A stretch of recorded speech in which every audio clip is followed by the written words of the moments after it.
ቆሮንቶስ ኢየሱስ ክርስቶስ ከሄደና ካረገ በኋላ ጳውሎስ ተገለጠልኝ ብሎ የጻፈው ነው። ኢየሱስ ምድር ላይ እያስተማረ ታጠቡ ብሏል ወይ ነው ጥያቄ። ያው አንተ ቃል በቃል ምድር ላይ ክርስቶስ በስጋ ከተገለጠ በኋላ ህዝቡን ሲያስተምር ነግሯል ወይ ነው? ቀጥታ የለም። እሺ ቀጥታ እሱ ተናገረ። አላሁ አክበር ክርስቶስ። እሺ ምን ይሆናል? አንድ የሚሆነውንም አልናገርም። አዳም ኢየሱስ ክርስቶስ ላይ ሲያስተምር ጊዜ አንዲት ቦታ ስለ ንጽህና ታጠቡ ያለበት ቦታ የለም። አሁን ምን ላነሳላችሁ መሰላችሁ? ሁሌ የሚያነሱት ስለ ንጽህና ነው። ሁሌ ትችታቸው ነብዩ ሰለላሁ ዐለይሂ ወሰለም ስለ ንጽህና ነው ክሳቸው።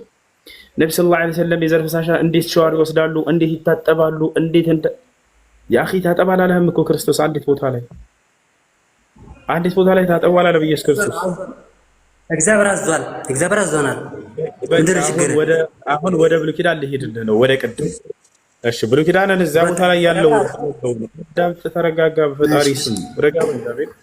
አሁን የምትሄድበት ኦሪት ዘሌዋውያን ላይ እዛ ላይ ልሄድ ነው። ግን እዛ ላይ የተነገረውን ትቀበላለህ? ህጉን ትቀበለዋለህ? አይ እንቀበላለን። እኛ ለምን አንቀበልም? በጣም ጥሩ። ስለዚህ እዚያ ላይ ወንዶችም ሴቶችም እንዲታጠቡ ያዛል፣ ሴቶችንም እርኩስ ብሏቸዋል። ስለዚህ አሁንም ሴቶች እርኩስ ናቸው ብለህ ታምናለህ አይደለ? አንብበው፣ እስክፈተውና አንብበው። መጀመሪያ ክፈተውና አንብበው። ወንዶችም ብቻ አይደለም ሴትም ወንድም ነው። እኔ በማስረጃ ነው፣ ቀጥታ ነው እኔ የማወጣለህ። እዚያ ቦታ ላይ ሴቶችን እርኩስ ናት ሴት ልጅ ብሎ ተናግሯል እግዚአብሔር። አሁንም የአሁን ዘመን ክርስቲያኖችም እርኩስ ናት ብለህ ታምናለህ? ታውጣው ቀጥታ እዛው ኦሪት ዘሌዋውያን ሴቶች ተነገር ለወንድም ተነገር ለወንዶችም ለሴቶችም ነው ትጥበቱ። ሴቶች አይደለም ሄድ ነው ህግ ለሁለቱም ነው። ስለዚህ ሴቶች ወንድን ልጅ እርኩስ አይለውም እግዚአብሔር። ሴት ልጅ ግን ለይቶ እዛ ሴቶች እርኩስ ናቸው ይላል። ይሄን ትቀበላለህ? ላውጣው አይለያቸውም። ሁለቶችም ጋር ወንድም ጋር ይላል፣ ሴቱም ጋር ነው ይለያል። ላሳየህ ነው እሱ ሴቶችን እንዴት እርኩስ እንደሚላቸው በማስረጃ እዛው ኦሪት ዘሌዋውያን ላይ አውጥቼ ላሳየህ ነው። እኔ ከራሴ እንዳቻ አልናገርም፣ እንዳነበብኩ እናገራለሁ። ንግግሬም ቀን ነው፣ በማስረጃ እንጂ ያለ ማስረጃ አልናገርም። እና ያውና ተመልከት፣ ቀጥታ ነው እኔ የማወጣ። እኔ ማስረጃ ነው። ልክፈትልህ እሱ የማይመቸው ከሆነ አይ ይቻላል። ማሂር አንዴ ክፈትልህ።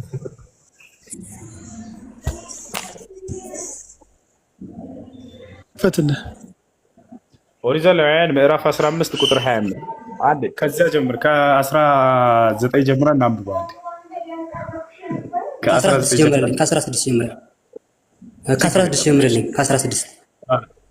አይ አንድ ጊዜ አንዴ 15 ነው አይደለ?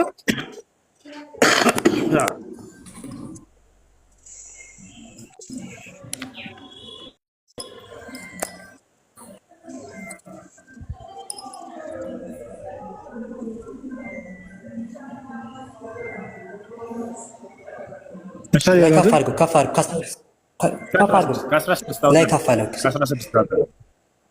አውጣልኝ። ስለ ወንዶች ስለሚናገር አንተ ሴት ብቻ ነው ብለኛል። ስለ ወንዶች ማሳያለሁ። እኔ ደግሞ አይናገርም አላለህ? አንዴ አዳም ተከታተል አንዴ። እሺ 16 ላይ ምን ይላል? ምን እንዳልኩኝ በደንብ አውቃለሁ። አንዴ አዳምጥ አቤል፣ አትደረም። ጠይቅ። እሺ ተረጋጋ፣ ቀስ በል። አንዴ አዳምጥ። 16 ጀምረን እናነባዋለን። የማንም ሰው ዘር ከእርሱ ቢወጣ ገላውን በውሃ ይታጠባል፣ እስከ ማታም እርኩስ ነው ይላል። ዘር የነካው ልብስ ሁሉ ቁርበትም ሁሉ። አንዴ ተረጋጋ። ሚዩት አድርግ አቤል፣ ሚዩት አድርግ። እስክንጨርስ ድረስ አንብበን። እሺ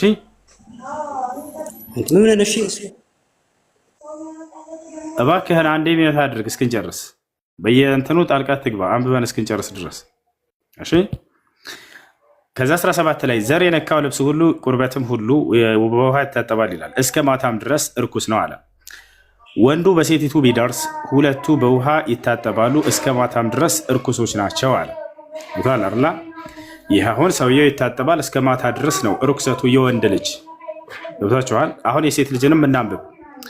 ሴት ፈሳሽ ነገር ቢኖርባት በስጋዋም ያለው ፈሳሽ ነገር ደም ቢሆን በመርገሟ 7 ቀን ትቀመጣለች። የሚነካትም ሁሉ እስከ ማታ ድረስ እርኩስ ነው። መርገምም ስትሆን የምትተኛበት ነገር ሁሉ እርኩስ ነው። የምትቀመጥበትም ነገር ሁሉ እርኩስ ነው። መኝታዋንም የሚነካ ሁሉ ልብሱን ይታጠባል፣ በውሃም ይታጠባል፣ እስከ ማታም ድረስ እርኩስ ነው። የምትቀመጥበትንም ነገር ሁሉ የሚነካ ሁሉ ልብሱን ያጥባል፣ በውሃም ይታጠባል፣ እስከ ማታ ድረስ እርኩስ ነው ይላል። መኝታዋንም ላይ ወይንም በምትቀመጥበት ነገር ላይ ቢሆን ሲነካው እስከ ማታ ድረስ እርኩስ ነው። እርሷን ስለነካት ማለት ነው። ገብታችኋል አይደል? ማንም ከእርሷ ጋር ቢተኛ መርገሟን ቢነካው 7 ቀን እርኩስ ነው። የሚተኛበትን መኝታ ሁሉ እርኩስ ነው። እዚህ ጋር እርኩስ እየተባሉ ያሉት አቤል ከምን አንጻር ነው? አቤል ጨርስ። አይሽ ጨርሶ ይላልክን ጨርስ። ልጨርስልሃለሁ። ሴትም ከመርገም ቀን ሌላ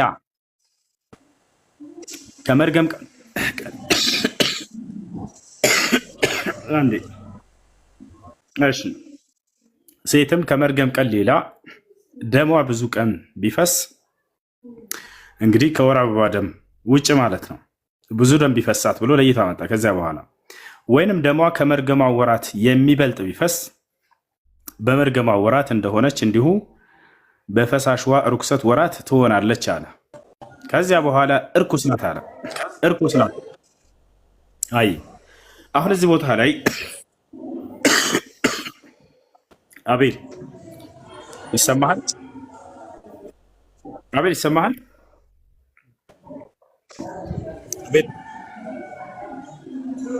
ይሰማሃል ወይ? አቤል ይሰማሃል ወይ? ድምፅ እየተሰማኝ አይደለም። እኔ ጋ አይሰማም። አሁን ይሰማ። አሁን መጣ ተመልሳል። አይ እዚህ ቦታ ላይ ያለውን ህግ ሁሉ ትቀበላለህ አይደል? አንዴ ከሚጮህ ቦታ ራቅ በል። ቅድም ቦታ እቀበላለሁ ግን ምን መሰለህ ይቀበላል። ግን አንተ ምን መሰለህ ቅድም ከወንዶች ለይቷል። ሴቶች ጋር ብቻ ነው ህጉ የመጣ ብለኝ ነበር። አንተ ቅድም ተናግረሃል። ወንዶች ለምን ያሳያል? አሁን ጥያቄው አንተ ትቀበላለህ ወይ? ይሄን ህግ ነው። ይሄን ህግ ትቀበላለህ ወይ? አሁን ላይ እቀበላለሁ። አዎ ለምን አልቀበልም? በጣም ጥሩ። ስለዚህ አሁንም የዘር ፈሳሽ በምታዩ ጊዜ አንተም ሴቶችም እርኩስ ናችሁ ማለት ነው አይደለ? እኮ እርኩስ ማለት ነው። እኛ ሳይሆን ዘሩ ፈሳሽ እርኩስ ነው ያለው። ዘር ፈሳሹ እርኩስ ነው፣ እኛ አይደለም፣ ሰዎች አይደለም እርኩስ። ዘር ፈሳሹን ነው ያለው። እሺ በጣም ጥሩ። ሴቷን ግን እርኩስ ናት አላት መጨረሻ ላይ ሲዘጋ። እስኪ አዳምጥ አንዴ ሲናገር እናንተ ለምን እነርሱንም አንዴ አዳምጥ ረጋ በል። ሁላችሁንም ሲናገር ምን አለ? እስከ ማታ ድረስ አዳምጥ። እሺ እስከ ማታ ድረስ ይረክሳል ወንድ ልጅ አለ። ገብቶሃል አይደል? ይታጠባል። ከዚያም በኋላ እስከ ማታ ድረስ ነው ርኩሰቱ። ሴቶችን ግን መጨረሻ ላይ ለየና እርኩስ ናት እርሷ ብሎ ገለጻት። ገብቶሃል? እርኩስ ናት ብሎ ገለጸ። እዚህ ቦታ ላይ ብቻ አይደለም። አንድ ያዳምጥ።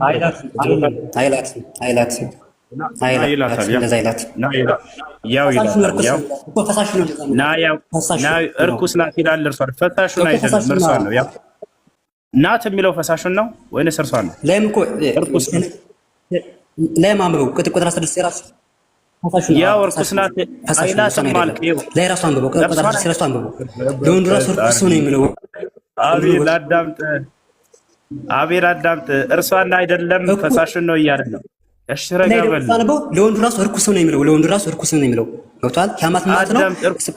ወንድ አይደለም የእሷን ፈሳሿ እርኩስ ነው ማለት ነው። በፈጣሪ ስም አዳምጥ። ያውና እዚህ ጋር ሴቷን እርኩስ ናት አይላትም ብለሃል። እርኩስ ናት ይላታል። እዚህ ቦታ ላይ ብቻ አይደለም። አንድ ልጨምር ነው። አይሰማም። ድምጽ አይሰማም፣ ይቆራረጣል። ይሰማል። እየሰማኸኝ እያወራህ ነው። ይኸው እዚህ ቦታ ላይ ምን ይላል? አዳምጡ። አቤል አለ ከሚጮህበት ቦታ ራቅ በል። አቤል ከሚጮህ ቦታ ራቅ በል። እሺ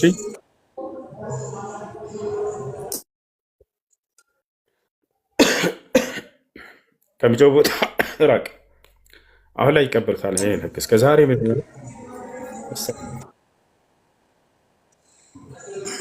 አዳም ከሚጮህ ቦታ ራቅ በል።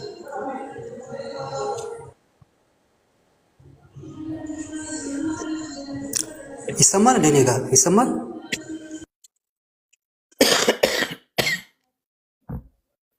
እሺ ከሚጮህ ቦታ ራቅ በል። እሺ ለማንኛውም ክርስቲያን ካለ ሌላ ገብቶ መቀጠል ይችላል ከፈለገ። አሁን አይለያትም ነው ያለው። ገብታችኋል አይደለ? እንደሚለያትም በደንብ ራሳ። ሰላም አለይኩም። ወአለይኩም ሰላም። አንድ ስትስተካከል ጊዜ ተመልሳ ነው። እንዴት ነው እሱ? ማሻአላህ ባረክ። ማሻአላህ ተባረከልህ። አላህ ይጨምርልህ። አላህ ይጠብቅህ።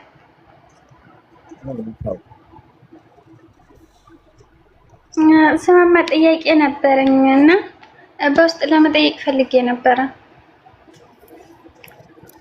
እዚህ ጠይቄ ሌሎች ይማሩበታል። ወላሂ ያኔ ሚዲያ ላይ መጠየቅ አልፈለኩኝም። ያኔ በውስጥ ጠይቀ ይቅርታ አድርግልኝ። ጻፊው አያዋለሁ ኢንሻአላህ ስወጣ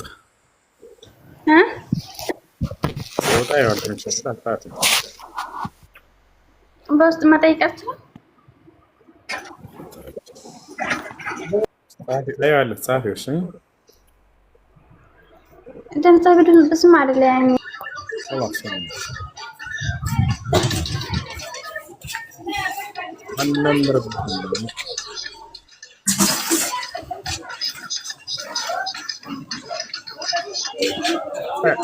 ማንጋ ነው። እሺ ከላይ ጋሜ ውሃ ይጠጣ። እሺ ክርስቲያን አለ። የአሁኑን የጀመርኩትን እንድጨርስላችሁ የሚቀጥል ክርስቲያን ካለ ይቀጥል። ክርስቲያን በሌለበት ስለ ክርስትና ማውራት ደስ ስለማይለኝ ነው። ክርስቲያን ካለ ከኔ ጋር ይቀጥል። የአሁኑን ላስረዳችሁ። አንደኛ እርሷን እርኩስ አላላትም ነው። እርኩስ ብለዋታል። እርሷን ወንዱን እስከተባለ የወንዱን ከዘር ፈሳሹ ጋር በተያያዘ እስከ ማታ ድረስ ይረክሳል፣ እርሷን ከነካት ይረክሳል ምናምን አይነት ነገር ጽፏል። ቦታቸዋል አይደለ? ከእርሱ ጋር በተያያዘ ነው። መጨረሻ ላይ ግን እርሷም እንዲሁ ከወር አበባዋ ጋር በተያያዘ እንዲህ ስትሆን ትረክሳለች ካለ በኋላ መጨረሻ ላይ እርኩስ ናት ብሎ ዘጋ። ቦታቸዋል። ባሏ ራሱ በዚያ ሁኔታ ቢረክሳት ታረክሳለች። ሌላው ነገር ምን መሰላችሁ? እርሱም ይረክሳል ብሏል አይደለ? እኩል ናቸው ብሏል። ለእኩል አይደለም። እኩል ያልሆነው ምን መሰላችሁ? አንደኛ ቅድም እንዳልኳቸው መጨረሻ ላይ እርሷን እርኩስ ናት ብሏታል። ሁለተኛ እርሱ በሚረክስበት ጊዜ ሚስት ባሏን ብትነካው አያረክስም። እርሱ አያረክስም። እርሷ ግን በወር አበባ ጊዜ ቢነካት ታረክሳለች። እሷ ቢነካት ይረክሳል ይላል መጽሐፉ። ገብታችኋል? ቢነካት ይረክሳል ይላል። እርሱ በረከሰበት ጊዜ ግን የዘር ፈሳሽ ሲያይ እርኩስ ነው። እሱ የዛኔ ታረክሳለች ወይ? እርሱን በመንካቷ እሷ ትረክሳለች? አትረክስም። እንደዛ የሚል የለም። ሌላው ነገር ከላይ ክርስቲያን ገብተሃል መሰለኝ። ማን ነው ዳን? ከላይ ክርስቲያን አለ አለ። ይሰማል? هتسمع كلامي ولا لا؟ يسمع الواي ماشي. السلام عليكم. هسه وعليكم السلام ورحمة الله وبركاته. ايش؟ منو؟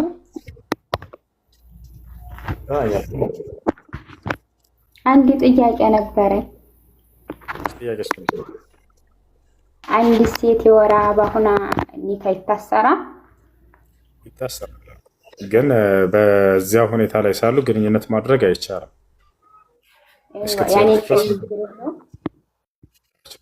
ኒካ ችግር የለም ማሰር። የወር አበባ ላይ ሆና መፍታት እንጂ የተከለከለው የወር አበባ ላይ ሆና ኒካ ማሰር ችግር የለም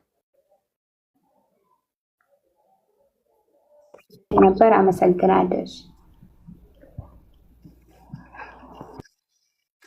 እሺ ጋሜ ጥያቄ አለ? እሺ ብሩክ ከላይ ሰላም፣ እንዴት ነህ? ደህና ነህ? አቤት ሄሎ አቤት አቤት። ይሰማል? ይሰማል። እሺ ቅድም አንድ ጥያቄ ነበረ። አንድ ጥያቄ ነበረ ማለት ስጠይቅ የነበረው ለመመለስ ማለት። እሺ አቤል ጋር ቅድም ስትከራከሩ ሰምቼ ነውና ኢየሱስ መጽሐፍ ቅዱስን አንብበዋል ከላይ እስከታይ? እሺ በሐዲስ ኪዳን ኢየሱስ ክርስቶስ ለምንድን ነው ወደ ምድር የመጣው? ወደ ምድር የመጣ ኢየሱስ ክርስቶስ ወንጌልን ሊሰብክ መልእክተኛ ተደርጎ ከአምላኩ ተልኮ ወንጌልን ሊሰብክ በእኛ መጽሐፍ ቅዱስ ነው ያልኩት፣ በአንተ አይደለም። አዎ እሱ በአንተ መጽሐፍ ነው ስላላነበብከው ነው። ከፈለክ ያሳያለሁ። በአንተ መጽሐፍ ነው የነገርኩህ። አይደለ እንደኛ አስተምሮ ነው ያልኩህ። ተረዳ እኮ እንዳንተ አስተምሮ አንድ ሰባኪ ነው አልፈልግም። እሺ ያለ ማስረጃ የማይወራ በዚህ ነው። ለአንተ እንደሱ መስሎ ይታያል፣ ምክንያቱም አላነበብከውምና። ስለዚህ እኔ ልግረህ አንብቤያለሁ። ኢየሱስ ክርስቶስ ሊሰብክ ነው የመጣ አንድ ሰው ረበ ፈጣሪ ኢየሱስ ክርስቶስ የመጣው አንደኛ የሰው ልጅ ከኃጢአት ሊያነጻ ነው። ተሰቅሎ ሙቶ በሶስተኛውም ቀን አድርጓል። ስለዚህ አንተ ቅድም እያልክ የነበረው ጥያቄ ምንድን ነው? ኢየሱስ ክርስቶስ አንድም ጊዜ ታጠቡ ብሏል ወይ እያልከው ነው። ከምንድን ነው ከምንድን ነው ጥበት ጥያቄው? ከስፐርማችሁ ታጠቡ ብሏል ወይ እያልክ ነበር ቅድም። ኢየሱስ ክርስቶስ የመጣው እኮ እንደ ነብዩ መሐመድ እኮ ስለ ትዳር ስለምን ሊያወራ አይደለም የመጣው፣ የሰው ልጆች ሊያድን ነው። ኢየሱስ ክርስቶስን ጠየቁት። መጀመሪያ ሚስት ባል ቢሞትባት አሉ። በስነ ስርዓት ራስህ መጽሐፍን ይዘህ አውራ። መጽሐፍን ራሱ አታውቅም። ከመጀመሪያው ላሳየህ ያልኩህ አላይም አልክ። ገብቶሃል አይደል? ስለ ትዳር ሊያወራ አልመጣም ኢየሱስ ክርስቶስ አለ። ስለ ትዳር አውርቷል። ላሳየህ መጽሐፍ ብሩክ አለ። ስለ ትዳር በደንብ አውርቷል ኢየሱስ ክርስቶስ። ያወራ ነበር። ብሩክ ሃሎ፣ ብሩክ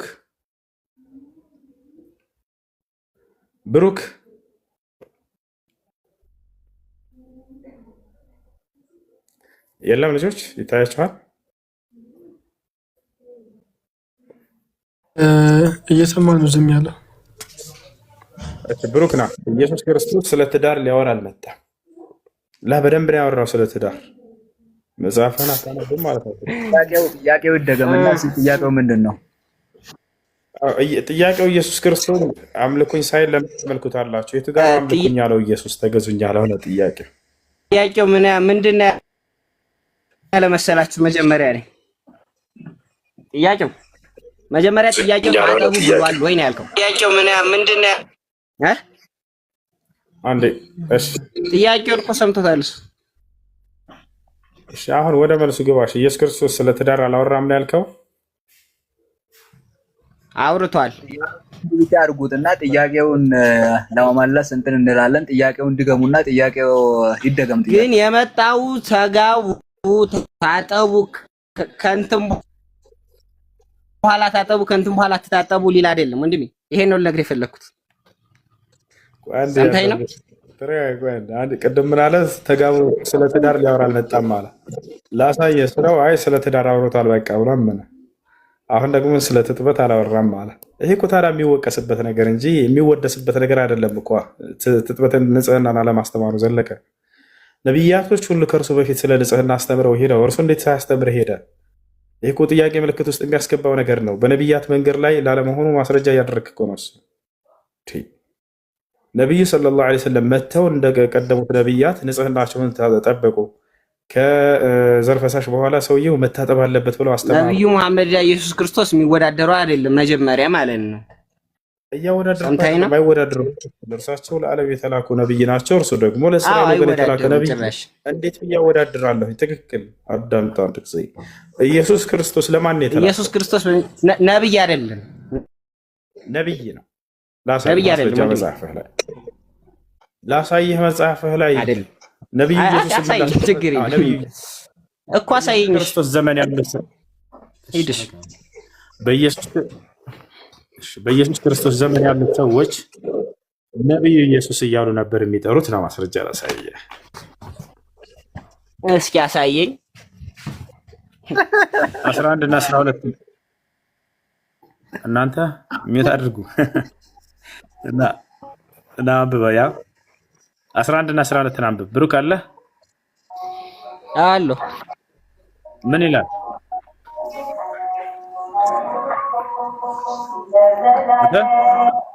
ወደ ውስጥ አድርገው እያነበብኩ ነው። ራቅ አድርገው ትንሽ 11 እና 10 ድምፅህን ከፍ አድርገዋ እንዲሰሙ። ያው ነብዩ ኢየሱስ ብለህ እንዲሰሙ ልጆች። አይ 11 እና 14 አንብባ። ነብዩ ኢየሱስ የሚል የለም እዚህ አነበብ። ኧረ ያውና እዚህ ጋር አደራህን ያት እዚች ጋር ነብዩ ኢየሱስ ያው ቃል በቃል አንብባት አንዴ። ይሄ ቆይ አንዴ የኔ መጽሐፍ ቅዱስ ላውጣ ወንድሜ፣ የኔ መጽሐፍ ቅዱስ ላውጣ። አይ ያውጣት ችግር የለም። አዎ ማቴዎስ ምዕራፍ 21 ቁጥር 11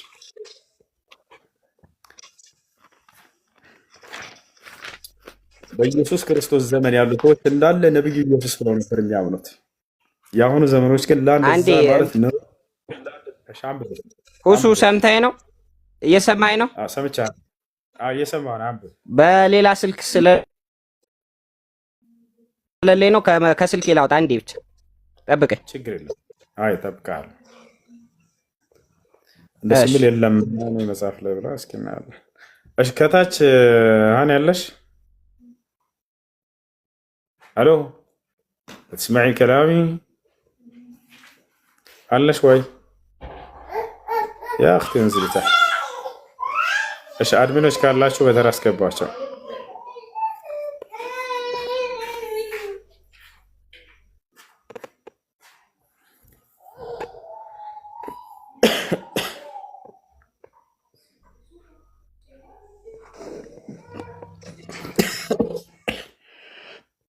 እሺ ጥያቄ አለና አሎ የማን ነው? የማቴዎስ ወንጌል ነው ያልከኝ? ማቴዎስ ወንጌል ማቴዎስ ወንጌል ምዕራፍ ስንት? ምዕራፍ 21 ቁጥር 11 ምዕራፍ 21 ቁጥር 11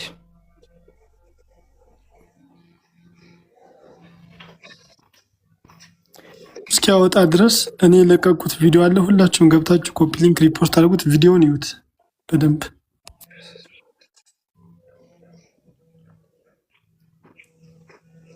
ብሩክ ነብዩ ኢየሱስ እያነበብኩን ነው። ነብዩ ኢየሱስ ወደ ኢየሩሳሌም በገባ ጊዜ አለ። ሰማይ ከላይ ላንብብልህ።